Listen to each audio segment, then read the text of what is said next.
Just a quick reminder as well that if you're making those camp deposit payments and you're making it using a check, make sure that you make it payable to Vessels of Hope.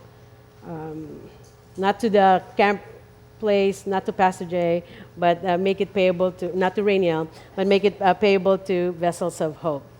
I remember after September 11, or as known in this country, 9/11, 2001. I remember that right after the September 11 terror attacks in New York, Jerry Falwell, the late Jerry Falwell, he's one of the biggest pastors, Baptist pastors during the time in the 80s and the 90s, and he recently passed away. Well, not recently, maybe several years ago. I remember him making a statement saying that he blames the ACLU, the American Civil Liberties Union, who is always, as you all know, the ACLU is the complete opposite of ACLJ, but ACLU is the one who's always defending. There are a bunch of lawyers that defend basically every one of their religious rights. Well, they should. Their sexual preferences and everything else. And so he said that he blames the ACLU, Jerry Falwell said, as well as feminists.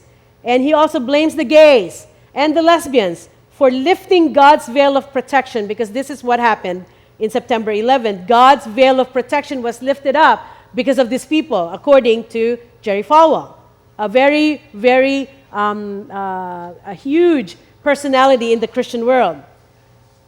Then, after Hurricane Katrina, Pastor John Hagee, and we read one of his books, or we went through one of his books actually, said that he believed that the reason Hurricane Katrina came is because God caused and this is why God caused the largest natural disaster in U.S. history to happen, and he made that happen to stop a gay parade in New Orleans during that time.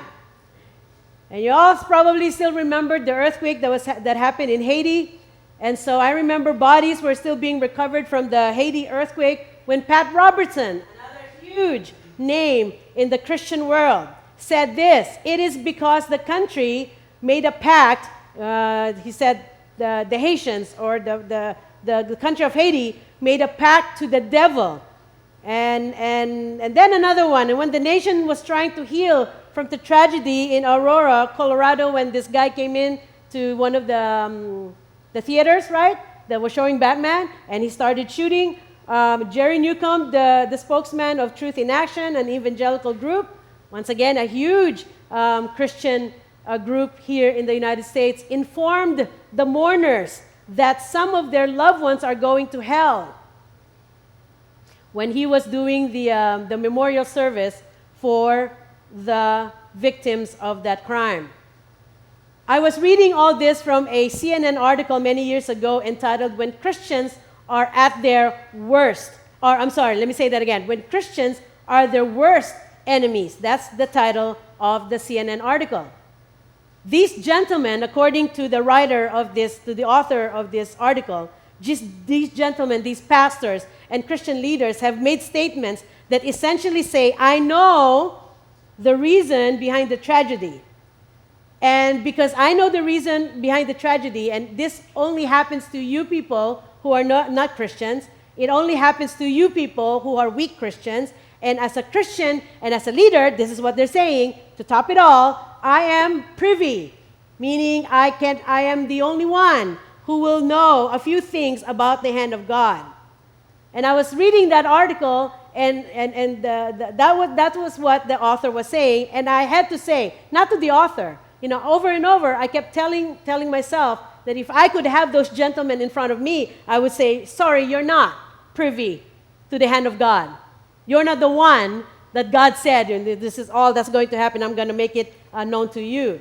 You are not one of those. And so you cannot say that. You cannot just drop statements like that you know why God allowed these things to happen in our lives. Just because you have read more, just because you know more. And doggone it, just because you have more faith probably than many of us.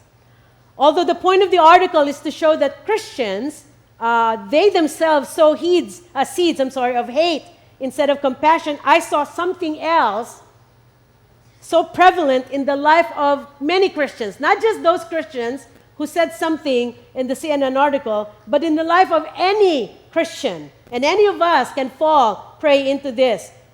I want you to turn to the Word of God and read, and we're going to kind of dig through that and see what I mean by that. 2 Corinthians is our book today, found in chapter 12, verses 6 to 10. And what I'm going to do right now is I'm going to put it up in English. We've got it, the English translation. And I also want to say it in Tagalog. And I know that not everyone speaks Tagalog. That's why I'm going to put the English first. And then I'm going to, by the way, the disclaimer, I told Jesse to type this in Tagalog. So if there's typos there, you know, I have an American do it. That's why. Okay. Even if, you guys there? 2 Corinthians 12, chapter 12, verses 6 to 10. Even if I should choose to boast, I would not be a fool, because I would be speaking the truth. But I refrain so no one will think more of me than is warranted by what I do or say. Hold on, I need to go back. There you go. Verse 7. Or because of these surpassingly great revelations. Therefore, in order to keep me from becoming conceited, I was given a thorn in my flesh, a messenger of Satan to torment me. 3 times I pleaded with the Lord to take it away from me. But he said to me, my grace is sufficient for you, for my power is made perfect in weakness. Therefore I will boast all the more gladly about my weaknesses, so that Christ's power may rest on me. That is why, for Christ's sake, I delight in weaknesses, in insults, in hardships, in persecutions, in difficulties. For when I am weak, I am strong. And this is probably the part that we hate the most when Paul starts saying, I delight, meaning I enjoy it, meaning I welcome it. I delight in weaknesses, in insults, in hardships. What kind of guy delights himself in insults? In persecutions, in difficulties. For when I am weak, then I am strong. In Tagalog, our Korean friends should learn Tagalog, because I've always heard this from the late Pastor Ilano. Tagalog is the language in heaven.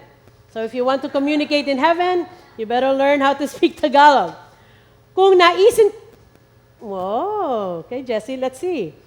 Kung naisin ko mang magmalaki at hindi ako magiging hangal,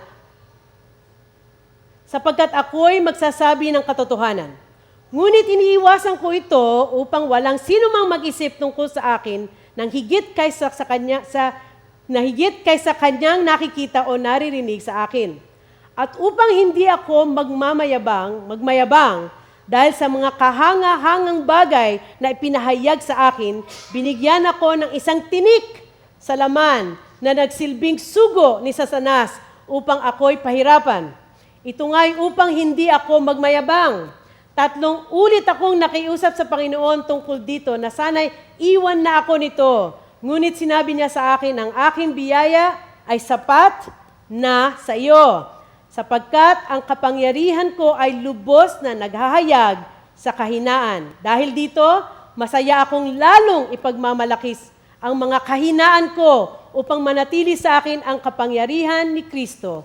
Kaya alang-alang kay Kristo, ako'y may kasiyahan. This is the best verse. Kaya alang-alang kay Kristo, ako'y may kasiyahan sa gitna ng mga kahinaan, mga panlalait, mga paghihirap, mga pag-uusig, at mga kasawian.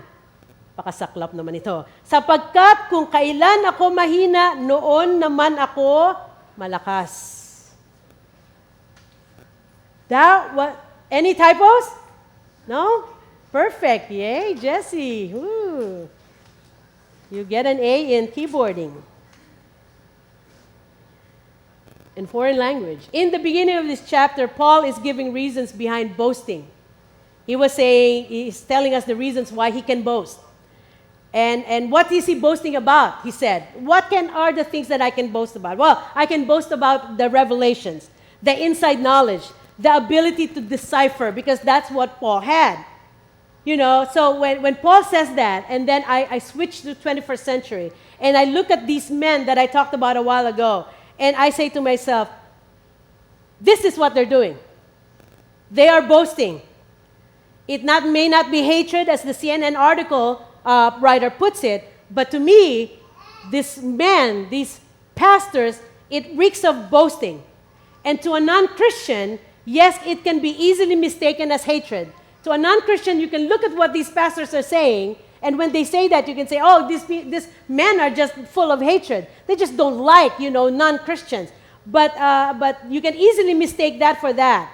But I call it boasting, and maybe you can call it hatred, even if it's the truth. Even Paul said, but I refrain. Even if I know that.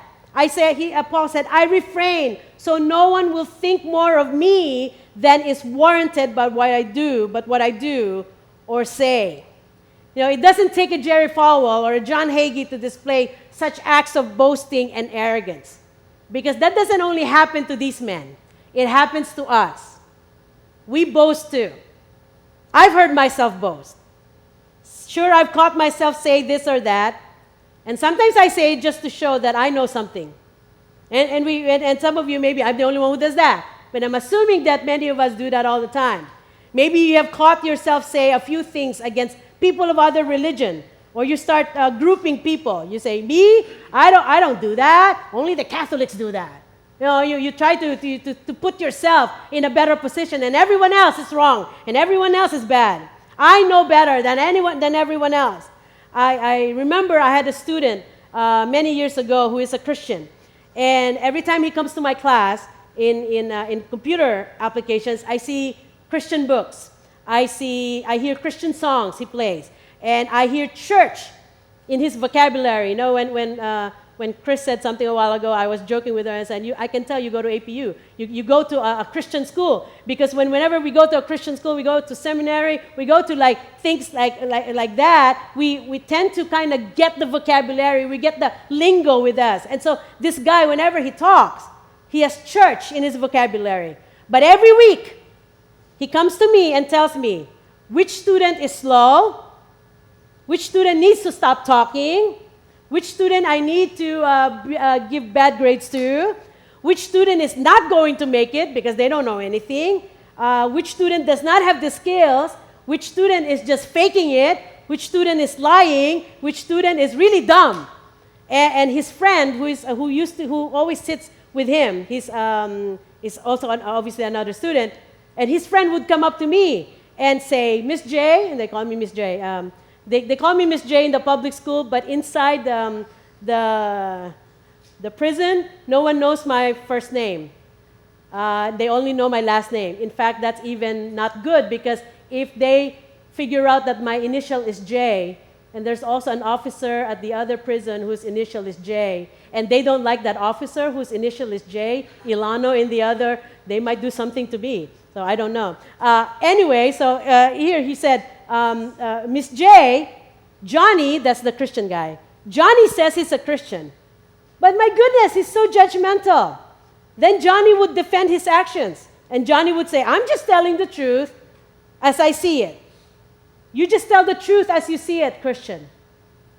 As a Christian, you only say, I'm not being judgmental. I just say what I see. Isn't that what we say all the time? Hindi naman ako sa, what is judging in Tagalog? Hindi nagja-judge. Oh my goodness, mother. Musga, very good. There's some good Filipino speakers over here, Tagalog speakers. Hindi naman sa ako humusga. Sinasabi ko lang kung ano nakikita ko. We're trying to mask our judgmental attitude and say, well, I'm just telling you what the truth is. And that's what Johnny would tell me.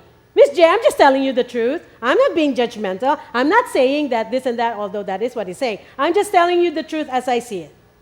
You just tell the truth as you see it.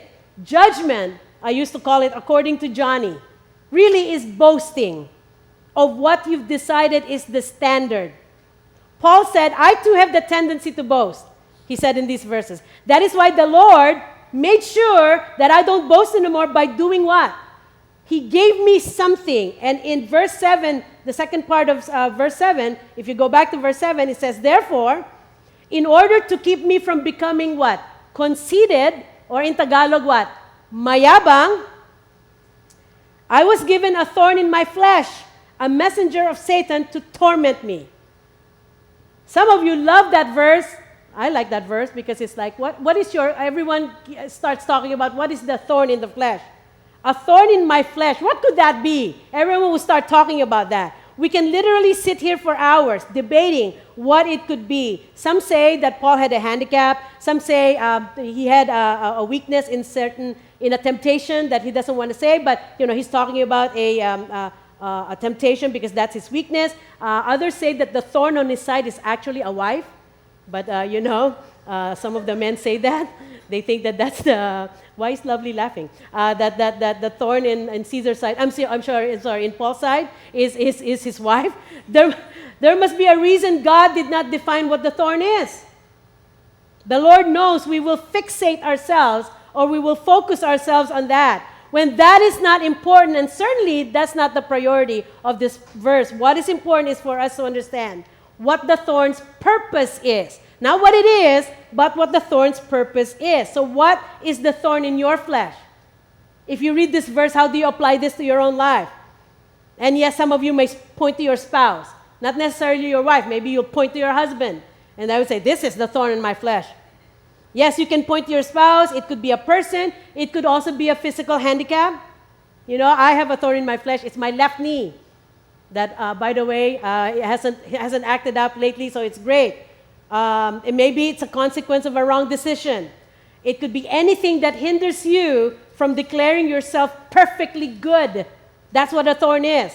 First, the thorn is given to us, according to the verses in Corinthians. First, the thorn is given to us as a reminder. As a reminder. Think of the thorn in your flesh as a, what is that called? A sticky note. It reminds you of something. But it's not really a peaceful reminder. It's actually a nagging reminder, according to Paul, to torment me. That's the purpose of this thorn in the flesh, to torment me. Because second, it's always present. First, it's a nagging reminder. Number two, it's also always present. It doesn't go away. In fact, if you look back at what Paul said, I pleaded with the Lord how many times? 3 times. I pleaded with the Lord 3 times, and I love when he said it in Tagalog.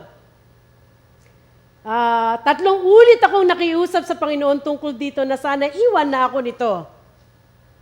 I wish this one would leave me, Lord. I pleaded with the Lord 3 times to take it away from me.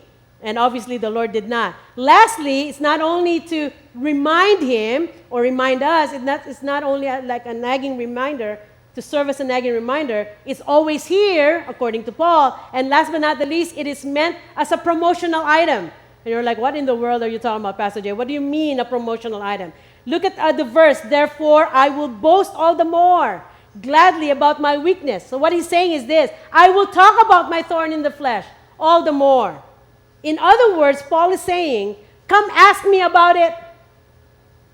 And if you don't, I will gladly tell you about my weaknesses. I'll gladly tell you about my weaknesses.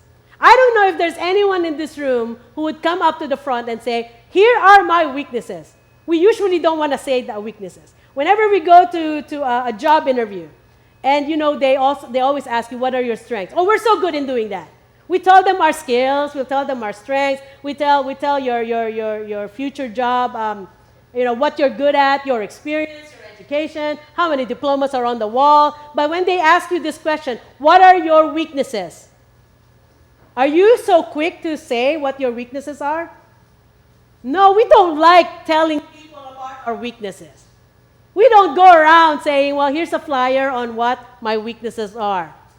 We don't put that in our resume. My weaknesses are the following. We don't do that because that's just not human nature. Human nature always tells us that we need to focus on our strengths, but not on our weaknesses. But look at what Paul is saying. What did he say? Therefore, I will boast all the more gladly about my weaknesses. Come ask me about it. And if you don't, I will gladly tell you about my weaknesses. What is your thorn in the flesh? Is it something that makes you always remember that you're human?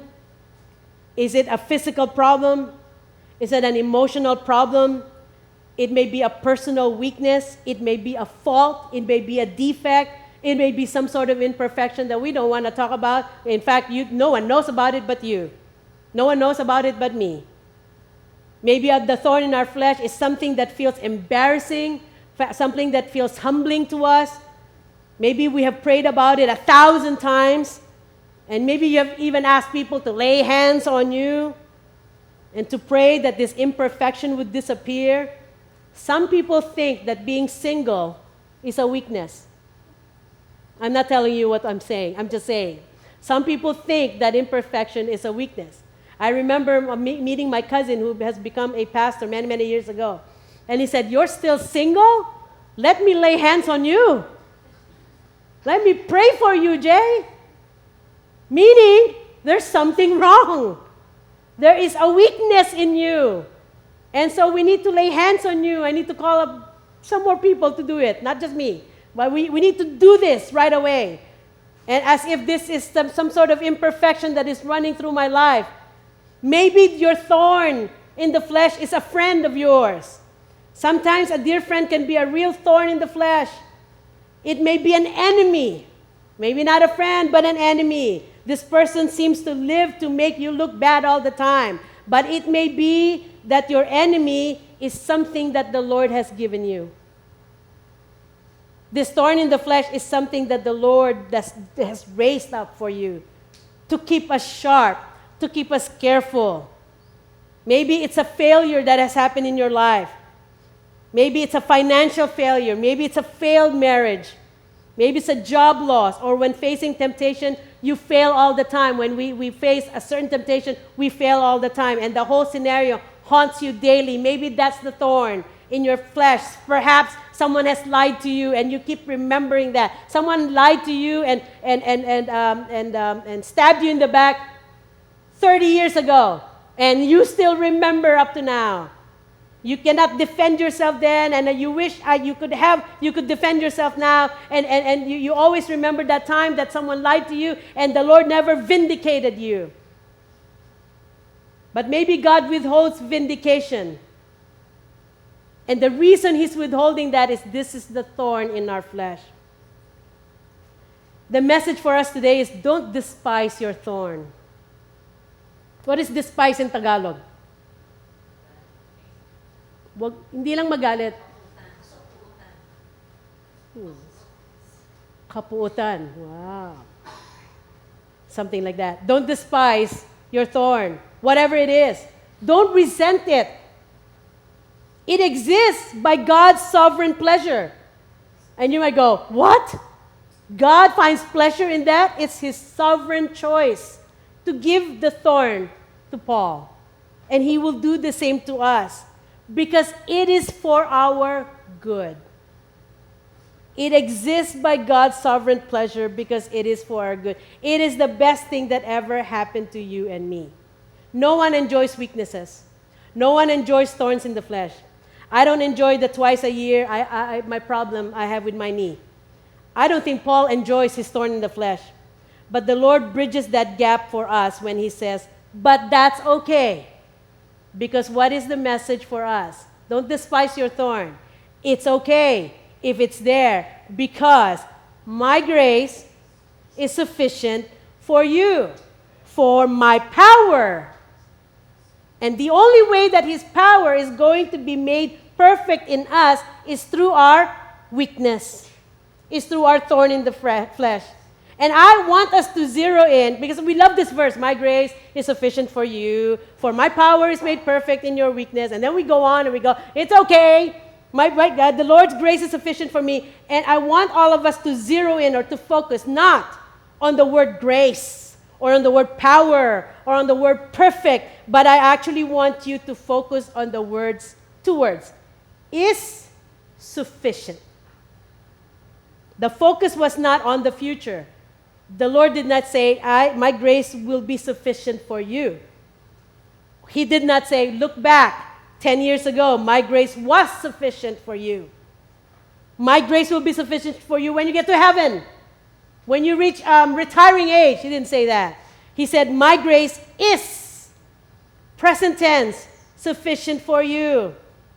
What God was saying, what He's saying is this, my grace is sufficient for you. It is a fact. And a fact is more than a promise. A promise may have conditions to it, but a fact is a fact. When people say, it is what it is, you can't do anything about it. There's a song we sang today, and the words of the song, if you know, I always smile when it comes to that, when it says, the God is God, and that's just the way it is. It's like you can't do anything about it. It's a fact of life. God is God. And this is what God is saying. My grace is sufficient for you. My grace is presently available to you. My grace is already working in you. And finally, Paul finishes off with a conclusion. He goes, therefore, after telling you that I have a thorn in the flesh, after telling you this is a nagging reminder, after telling you that I've been asking the Lord for 3 times for Him to take it away from me, after telling you, but that's okay because God's grace is sufficient for me. And His power is made perfect in my weakness. He said, therefore, so when you read the word therefore in the Bible, always pay attention because this is the conclusion. Therefore, I will boast all the more, Paul said. Isn't that strange? Isn't that odd? For someone to say that. Therefore, I will boast all the more gladly. Not just I will boast all the more, pero nakasimangot. I'll boast all the more, but I'm not happy about this. No, he said, I will boast all the more gladly about my weaknesses. This is what it means to rejoice in our weaknesses. We need to realize that we will never be anything more than a vessel while on earth, a vessel inadequate within our strengths. We don't have to keep striving to be something that we are not. God made me the way I am. God made you the way you are so that His surpassing power can work in you and through you. When His strength works through you, He is glorified. That's what Paul is saying. When His strength works through me, even in my weaknesses, He is glorified. And you and I are living in the goodness of His immense pleasure. Of His immense pleasure. Therefore, we have a steady and consistent heart of gratitude. I boast more gladly because of this thorn in the flesh. I rejoice in my weakness. Because the bottom line is this. For when I am weak, then I am strong. I want you to stand and we're going to pray.